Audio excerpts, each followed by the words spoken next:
వరుస విమాన ప్రమాదాలు బెంబేలెత్తిస్తున్నాయి. ప్రజల్ని విమానం అంటేనే ఒక మరణానికి దారి తీసేటువంటి అస్త్రాలుగా మారిపోతున్నాయి. యమలోకానికి తీసుకెళ్ళేటువంటి ఒక దారులుగా రహదారులుగా మారిపోతున్నాయి. మరొక విమాన ప్రమాదం చోటు చేసుకుంది ఉత్తరాఖండ్లో. ఈ హెలికాప్టర్ ఒక్కసారిగా ఘోర ప్రమాదానికి గురైంది. గౌరీకుండ్లోని ఈ హెలికాప్టర్ కుప్పకూలిపోయింది. టేక్ ఆఫ్ అయినటువంటి 10 నిమిషాల్లోనే క్రాష్ గురైంది. ప్రమాదంలో సుమారుగా 7 మరణించారు. ప్రస్తుతం ఘటనా స్థలంలో ఇంకా సహాయక చర్యలు కొనసాగుతున్నాయి. కేదార్నాథ్ నుంచి గుప్తకాశీకి వెళ్తుండగా ఈ ప్రమాదం చోటు చేసుకుంది.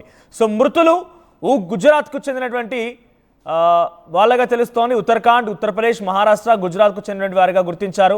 ప్రస్తుతానికి ప్రతికూలత వాతావరణం లేకపోవడమే ప్రమాదానికి ప్రధాన కారణం అన్నట్టుగా తెలుస్తోంది. ఆర్యన్ ఏవియేషన్ కంపెనీకి చెందిన హెలికాప్టర్ది. సో ఈ హెలికాప్టర్ సుమారుగా 5:30 ఉదయాన్నే తెల్లవారుజామున కేదార్నాథ్ నుంచి గుప్తకాశీ వెళ్తోంది. దీన్ని ఉత్తరాఖండ్ సివిల్ ఏవియేషన్ డిపార్ట్మెంట్ ధృవీకరించింది.